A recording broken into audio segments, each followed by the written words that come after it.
A lot of producers struggle to make melodies, so they rely on loops to make beats. And I don't think there's anything wrong with using loops, but making good melodies can really set you apart from the rest. The problem is, people overthink them because they don't understand music theory or can't play instruments. Well, in this video, I'm going to show you a clear system that changed the way I think about melodies and got me landing placements with some of my favorite artists. And by the end, you'll be able to make endless melodies too without any classical theory knowledge. So let's get straight into it.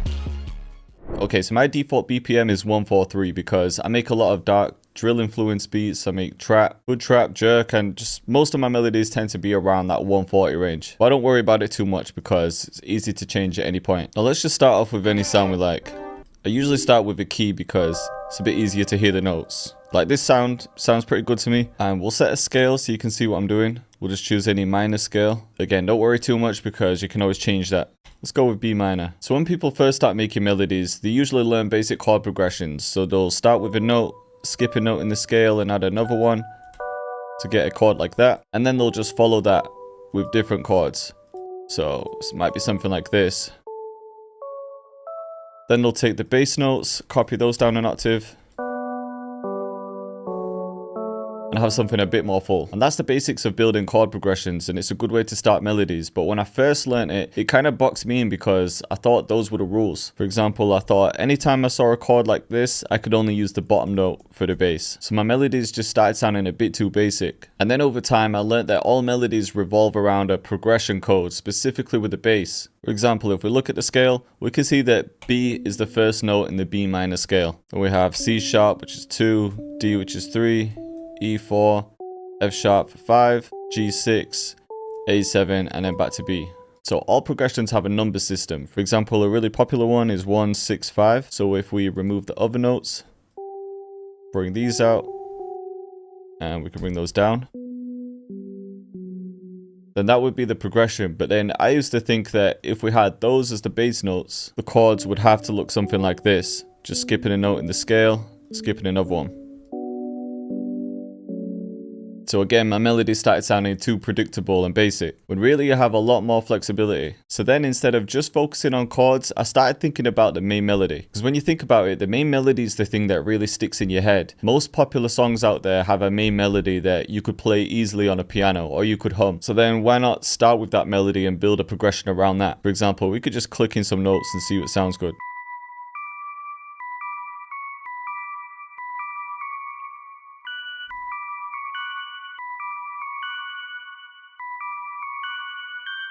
Let's copy this.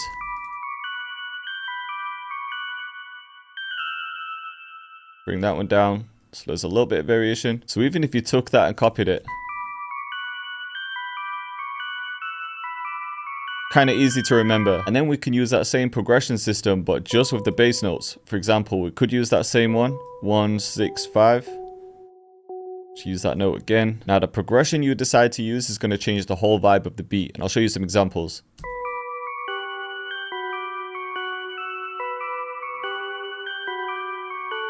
Let's find a different sound.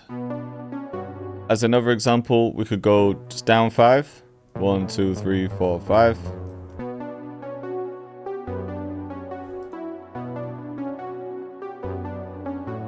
So another one would be 6, 5, and then maybe up to the root note 1.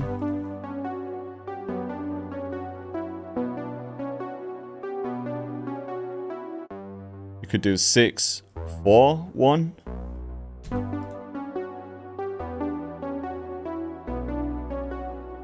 See how all these different progressions change the emotion of the beat. If you're going for some hard trap, then maybe you wouldn't change the root note. You just do something repetitive.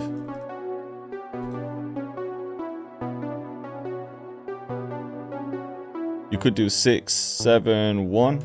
And then maybe add a passing note at the end. And you don't always have to start at the beginning of a bar like this. Like, we could bring this one back and do this. Another passing note. These are really simple examples, but I'm just trying to get you to understand that the whole vibe of the track revolves around the progression, and you don't have to just use chords to get that progression feeling. And even when you've chosen the progression, you can build chords on top of that easily. For example, we could skip notes, Maybe bring these ones up, and then we could bring these up too. Really simple one, but you get the idea. Let's try something like this.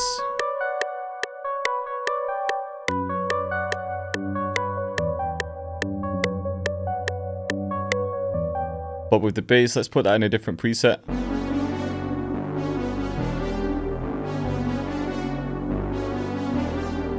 Let's try another one. We'll start with a pluck.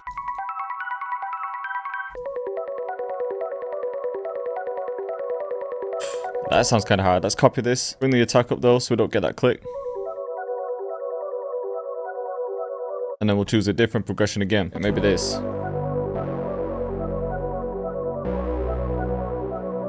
Feeling that. So starting with 6/5, going to the root note. Could bring this down, and then add a passing note right at the end. Let's try this.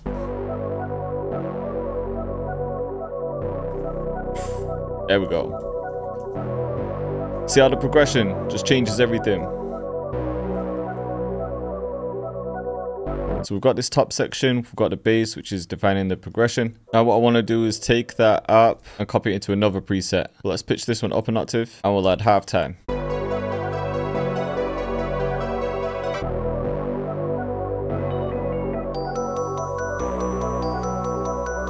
Okay, from here, now we can add the chords. I just want to find a nice pad. And if you look, just because we're starting with G for the bass note doesn't mean we have to build the chord around that. What we could do is just use the root note and have this chord playing throughout the whole thing.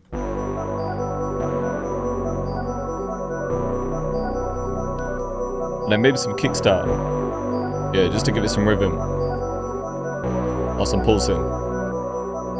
So even just by starting with a simple repetitive arp and some bass notes, you can get a really good melody. And I didn't have to come up with any complex chord progressions and know a lot of music theory. And then once I have my foundation, I like to add things like textures, accents, maybe some phrases, and just little bits that are going to spice up the melody. And a lot of people use kits or banks for phrases. But one plugin I really like to use is Co-Producer by Output, because this is going to listen to what we've made so far and then make recommendations based off that. But it's going to fit sonically and rhythmically. So if we click this and let it listen to what we've made.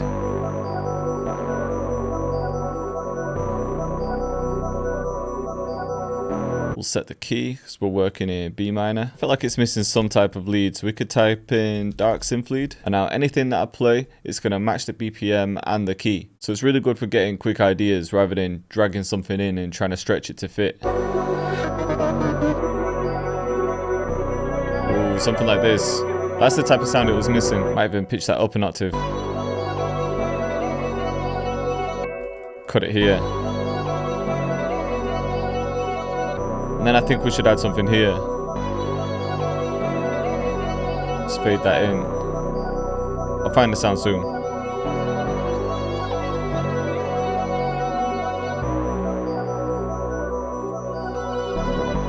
Just add some reverb to that. And we'll also get some delay. Maybe when that one stops, we could add a vocal. This one could work.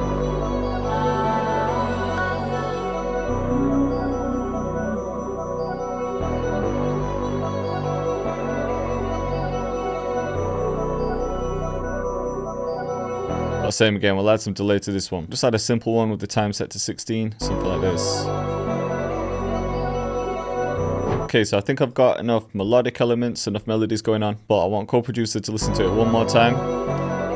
And then I think just some accents here and there. Let's try piano accent.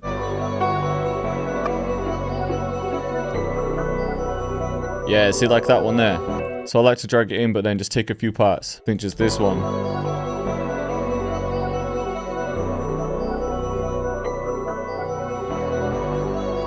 Yeah, just right at the end. So now all these extra layers and sprinkles of melodies just make all the difference. That's with none of them. And this is with. Just completes the melody. So I treat Chord Producer the same way I'd use accent or phrase packs, but it's just way better because it's going to be in key. It's already locked to the project BPM and it's taking the context of what you've made. So it's really good for giving you quick ideas. And Output have sponsored this video, but I've been working with them for a long time now because I genuinely love their products. And if you want to try Chord Producer completely free and get 50% off your first paid month, make sure you use the link in the description. This plugin's a lifesaver, man. Okay, next thing I'm going to do is split the pattern. With this ARP, I'm just going to add a layer using Layerizer. I'm going to use this Pad Me Up preset just to get this nice textured layer and just record it into Edison. Now we can drag this into the playlist, then Layerizer off.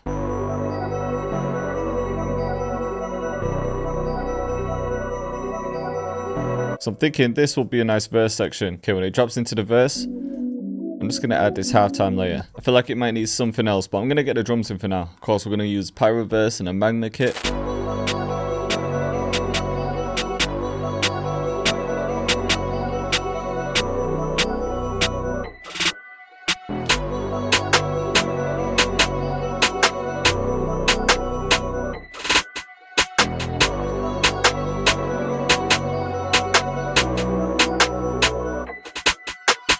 Let's make this a bit faster. Let's go to switch all audio clips to stretch, and then we can bring the BPM up. And then I think let's find a different snare for that first one. All right, we'll bring this clap in.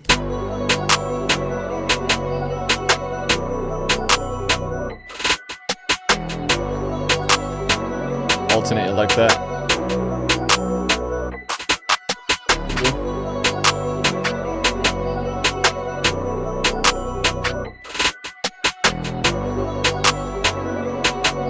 Copy that.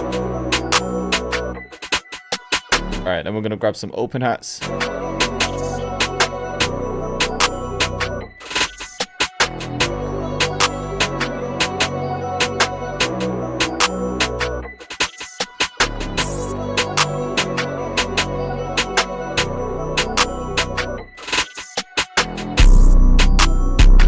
This one's different.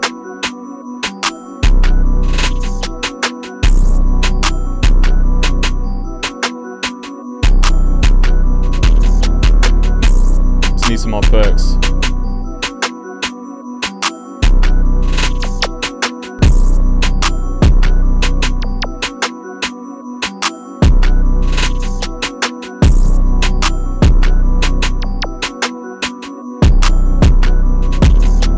I think we'll just have that 808 for 8 bars and then we'll swap it for something else.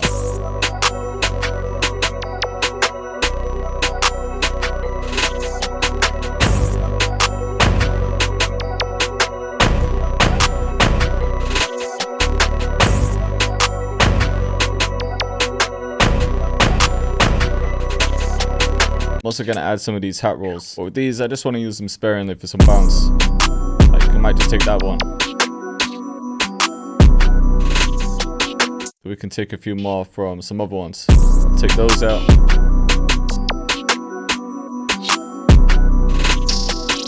And then we could add this scratch. And if we split these drums now, when that scratch comes in, I just want to mute all of the other sounds.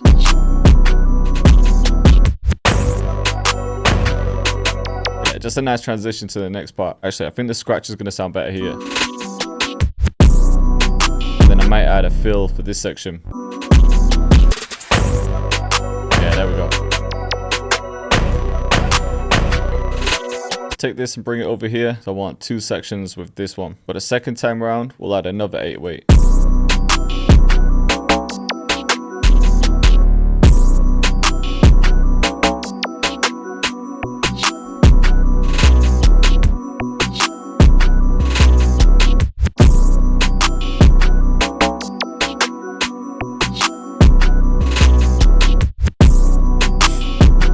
Sound crazy. And then I'm gonna start adding my signature sound again.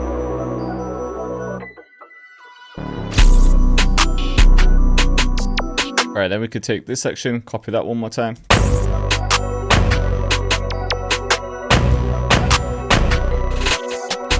Just bringing these up an octave. Now we can just bring the main instruments back in for this hook section, and we'll just mute where the piano comes in again.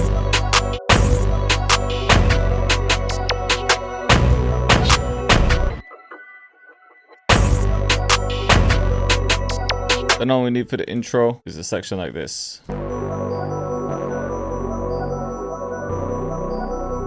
Alright, I think that might be it. Let's have a listen from the beginning.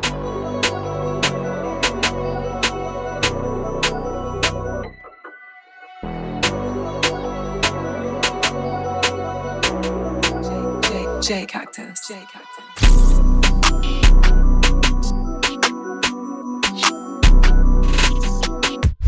Yeah, I think this 808 just sounds more unique, man. Instead of the spins all the time.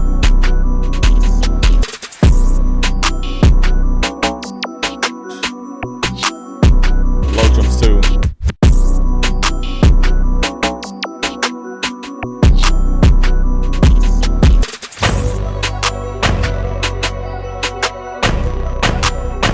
So I've just got 16 bars of each, just going back and forth.